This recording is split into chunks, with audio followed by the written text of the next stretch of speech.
Hello everyone, this is the programme Capital Ideas Life and I'm its host, Michael Gibson. Listen to lectures, learn a foreign language, get carried away with a new hobby and even watch a play. Now Muscovites can do all this in libraries, and at the same time there are still a lot of interesting books in them.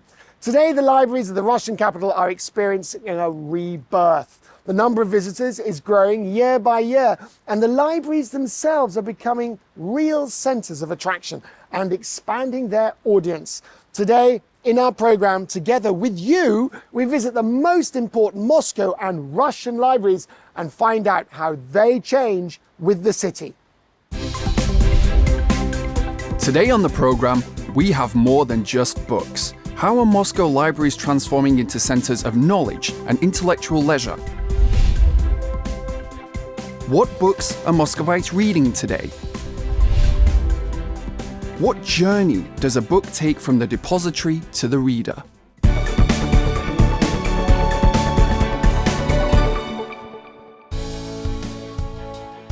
According to a study by the book service My Book, in 2022, Moscow became one of Russia's most well-read cities. Today, a variety of electronic services for searching and reserving books is available to the residents of Russia's capital. There are hundreds of libraries operating in the city. The main one, of federal significance, is located in the very center of Moscow, almost at the Kremlin's walls. The Russian State Library is the most famous library not only in Moscow, but in all Russia. Like many state organizations in the USSR, it was up until 1992 named after Lenin. Therefore, for old time's sake, it's still called Leninka. It's one of the largest libraries in the world, and today we'll go and find out how it works. Let's go! The Russian State Library is formed of not one, but several buildings containing reading rooms, a book depository, and administrative offices. Leninka's calling card is its recognizable main building. And so we're now inside. I really love this library for its very special atmosphere. It's really very beautiful here. Leninka is not only one of the oldest libraries in Moscow, but in all of Russia. This year, it turns 161. I suppose few people remember that it wasn't Lenin who founded the library, and that in its initial period of existence, the library was called Rumyantsevskaya. This is because the library was founded by Count Nikolai Rumyantsev back in the 19th century. We first opened in 1862 in the Pashkov house, but then an incident took place that's typical for all libraries of the world. At some point, there stopped being enough space to store the collection. It was growing rapidly, and so construction of a new building began, the one that we are in today. Over 1,700 people visit Russia's main library every day. Readers of various ages and professions come here. Students come to us, established scientists visit us.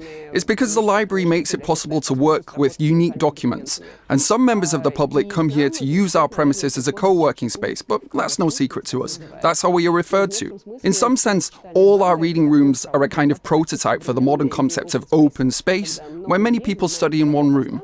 What do Muscovites read? I believe to give the right answer to this question, you need to walk around the reading rooms and look. To perform a cross-sectional study into what they have been reading today. Traditionally, in recent years, our most popular books have been textbooks about medicine, dentistry, cardiology. Count Rumyantsev bequeathed his collections to us for the benefit of the public and for a good education. And so, we hope we are continuing to serve this mission for the benefit of the public and for a good education. There are a total of over 30 reading rooms in the library. Many of them are dedicated to a specific subject. Some of them are general in nature, where you order books from the common book depository, from the main one, while some cater to a specific subject. For example, let's say you have come to listen to the first recording of Shostakovich's symphony. You can listen to it on a vinyl record, but only in a special music hall. Or imagine you have to come reading something in the Korean language. You would go to the Korean reading room. Or how about, say, Chinese or Japanese? Oriental languages are in a separate building. And this is the famous reading room number 3. Shh. A few years ago, this room was opened after renovation, during which its historical interior was restored. The workspaces were equipped with PCs and free Wi-Fi was installed. There are 464 places here, and now they're almost all occupied.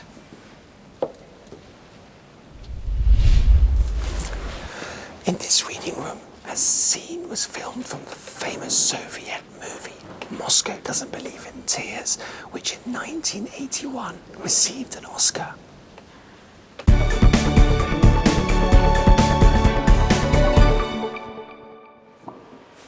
One of the most amazing facts about this library is that practically all the books that were printed in the USSR and today are being published in Russia must send 2 copies for storage in the Lenin Library. 48 million books, magazines, newspapers, dissertations, vinyl records, some audio recordings on other media, manuscripts. We have very unconventional items which include menus, candy wrappers, matchbox labels, price lists, and all these items also make it possible for you to take a journey through time, so to speak.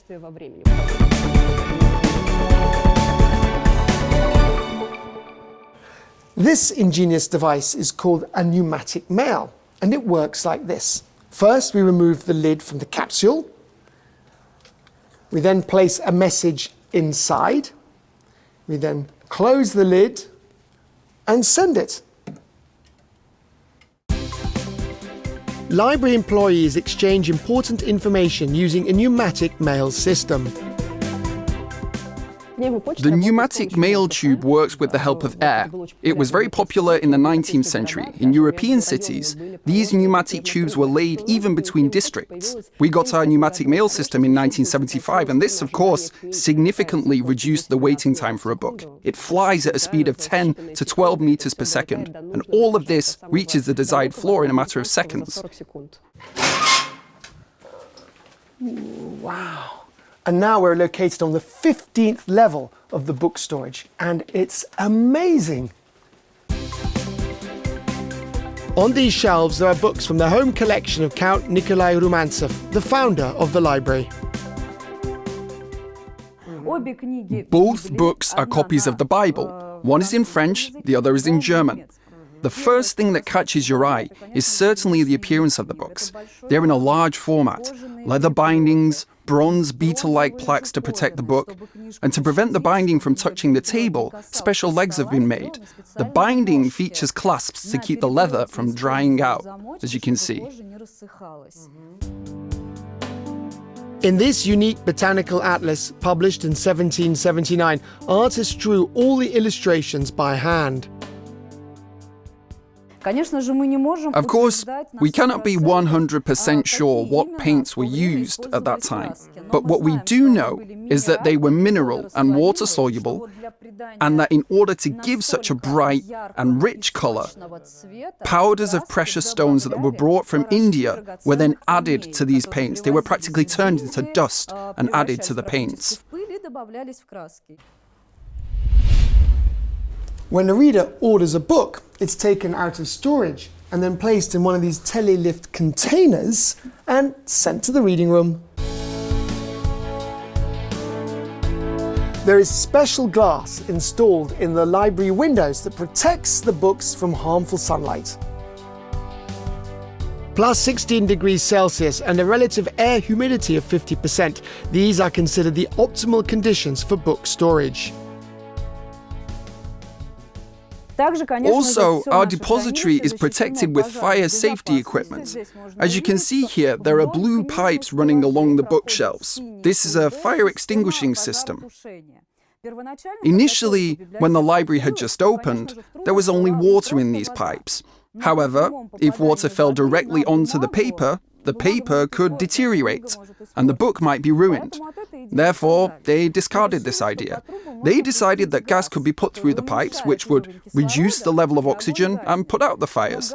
But, of course, gas would be harmful to the employees, and therefore, this system was also abandoned. And now what we have today is this fine mist sprinkler system.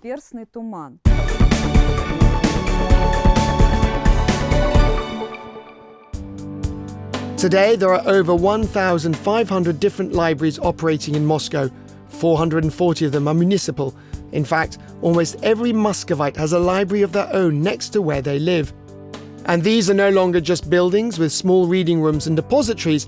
These are fully fledged, multifunctional centers where people come not only to borrow books. Thanks to the Moscow Bibliocenters program run by the Moscow government, over the past few years, the city's libraries have been transformed.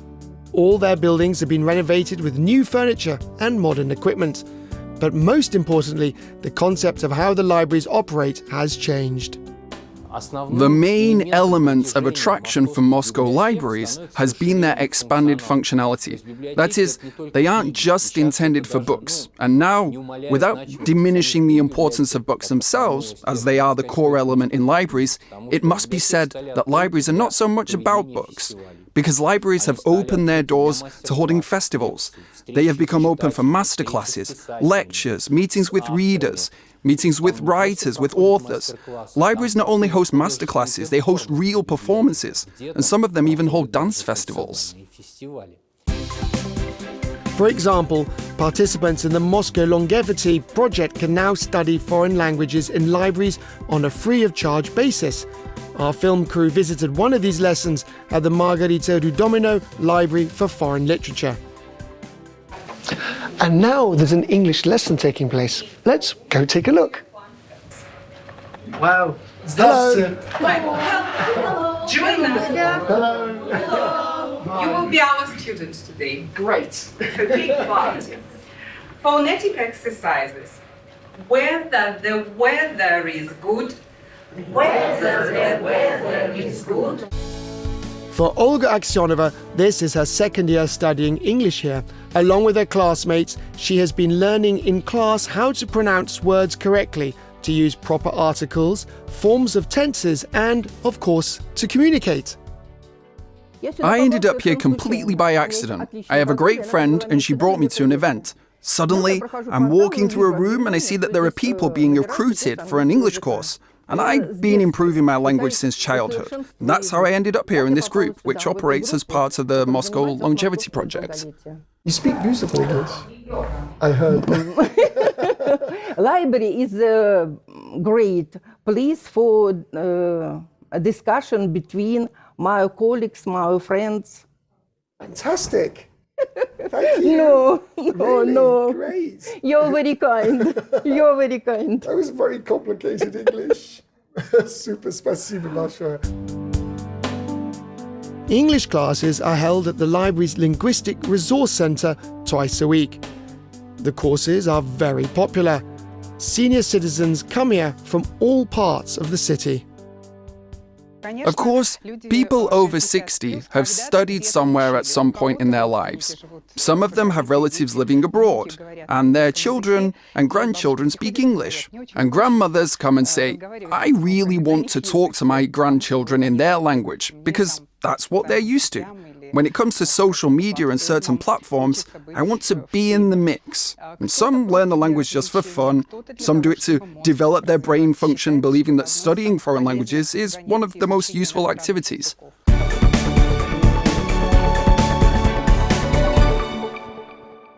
Everyone who likes to read books in the original language knows this Moscow Library. It's called the All-Russian State Library of Foreign Literature, named after Margarita Rudomino, or the Foreign Lady for short.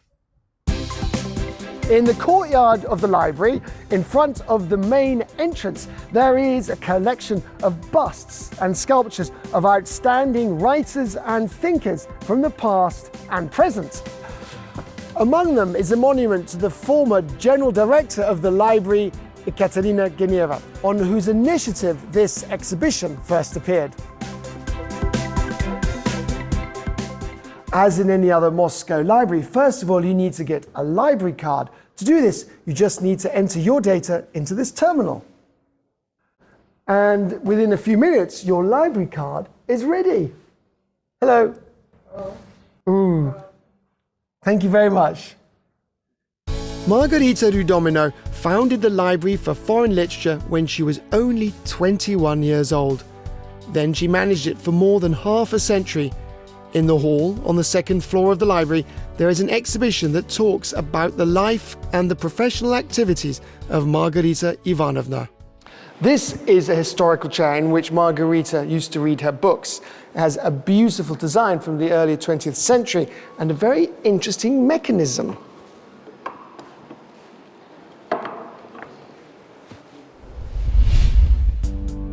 In 2022, the All-Russian Library for Foreign Literature celebrated its centenary. The library survived through all the years of the Soviet Union, through the most challenging periods such as industrialization and the Great Patriotic War, support for the front line, and rebuilding after the war. However, in all those years, it served only one goal: giving our readers an opportunity to learn foreign languages. And one of its first slogans was wide access to foreign languages. The Library for Foreign Literature is known for its themed festivals. For example, the World Reading Aloud Day has been held for several years. Especially popular are the annual festivals, such as Francophonie Day, for lovers of French and the cultures of French-speaking countries. The Slav Day, for those who study Slavic languages. The Italian Culture Day, for connoisseurs of the Italian language and its culture. And at the Rudomino Academy, people both from Russia and abroad working in the sphere of art and culture, as well as those who are interested in meaningfully spending their free time, are expanding their skill set and taking additional educational courses. A lot of young people come to us. They sit at their computers with books in hand. They attend our evening events dedicated to discussing various topics with different levels of complexity. These can range from language courses to Argentine tango dances. We're learning Latin American dance, but not just to teach people how to dance, but because through dance we're trying to convey some aspects of the culture, just like we do with our Irish nights. But we try to integrate literature into all our activities, to include all the knowledge that is stored in our library. I heard about it from my French teacher, and she mentioned that there are some really good French books and English books, and so I decided to come see for myself.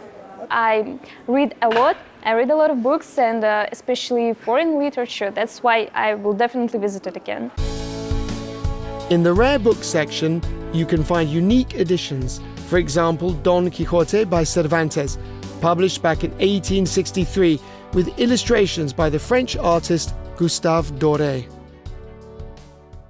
Each illustration was printed separately and then woven into the text.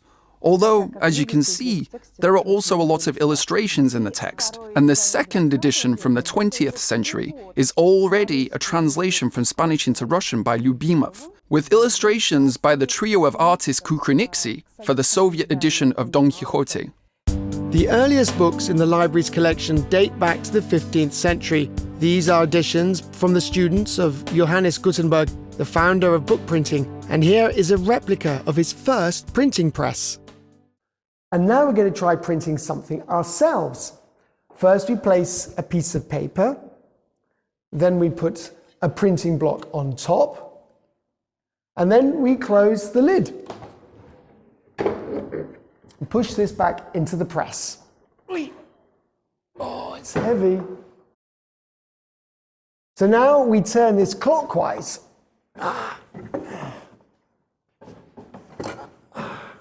Ooh. It's not easy. Then we wait about 10 seconds.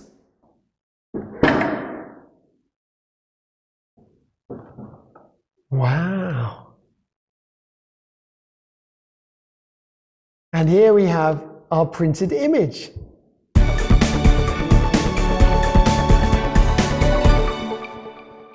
And what is the Gutenberg Galaxy? The Gutenberg Galaxy is a combination of a classical book exhibition and modern multimedia technologies. They reveal to us the whole history of book printing from the 15th century to the present day. And it's unexpected that a library has such a beautiful exhibition. It's such a wonderful exhibition that has allowed us to bring the items in our collection closer to the reader and the visitor, while thanks to the multimedia technologies, we have been able to display them in musical and illustrative formats, and I mean each book.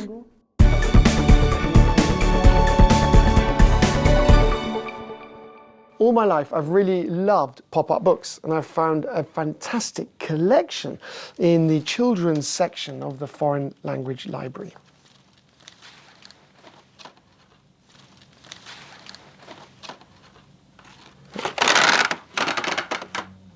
And this pop-up book is very unconventional.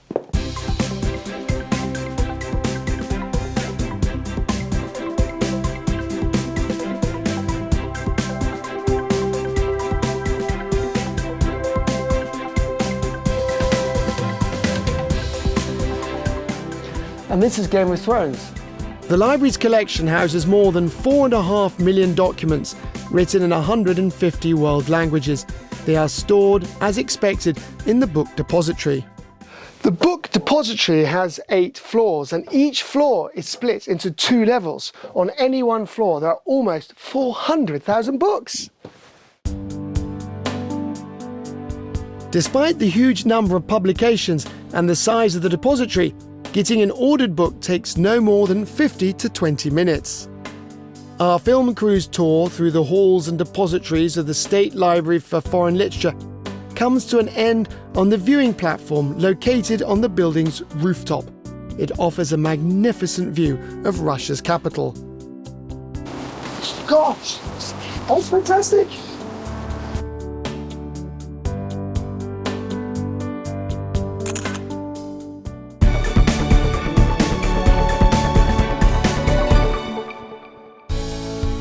Very recently, the city's newly renovated Central Children's Library No. 14 was opened after capital refurbishment. Now it is one of the most state-of-the-art libraries in Moscow. The old halls have been replaced with spacious, themed classrooms where you can go up to any shelf and take a book you like. There are free Wi-Fi and co-working areas available, as well as an auditorium and even a picture gallery. All the halls are named after famous Russian cultural figures. We also call this classroom a creative laboratory, but it's a fledgling creative laboratory now. It is named after the writer Bajov. It showcases books on natural science, on botany, and the creative classes that we hold here are focused on how to conserve the environment. As part of the citywide concept of transforming Moscow's libraries into cultural and educational centres, educational lectures for school children, masterclasses and other events are now held here on a regular basis. At the same time, the basic functions of Moscow's libraries have been preserved. Therefore, there are still many people who come here for books. Today we borrowed the book I Don't Want to Sleep. When Fedya has problems with falling asleep, his parents read him this book. We also borrowed the book What is Good and What is Bad. Fedya adores Mikhalkov. So these are the interesting books we took today. We really like visiting the library. We enjoy it very much. We can do some drawing there. What is it you can't do in the library? Sing, shout, and run. You can't do anything. We read a lot, and we go there very often. It's close to our home, and we're glad that it opened. The library itself is very, very good. There's a lot of literature there to choose from, and we always borrow 8 to 10 books. We're very pleased. All city libraries are connected to the electronic service Moscow Libraries. This makes it possible to find out which of the Moscow libraries has the book you are looking for in stock, to reserve it online and/or to extend its period of use. Also, you can register on the library portal for a universal electronic library card. Since 2018, over 800,000 of these cards have been issued to Muscovites. We shattered the stereotype that you can only visit the library where you are registered. Now, after receiving a single-use library card, you can get a book from any library in Moscow. Moreover, we are also in collaboration with Muscovite card, with the Muscovite card, and at some point, we have worked with the Troika card system. That is, this is a single-use document which can be used to identify our reader in a library. The Moscow government program, Moscow Bibliocenters, is continuing to evolve. This means there'll be even more new libraries within walking distance.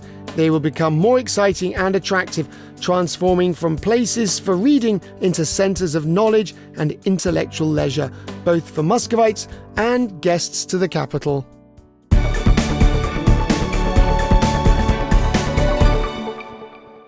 I'm very impressed by the Moscow libraries. They are beautiful, comfortable, and very interesting. And now I even have my own library card. This is the program Capital Ideas Life, and I'm Mike Gibson. Read books and go visit libraries. See you in the next issue. Bye.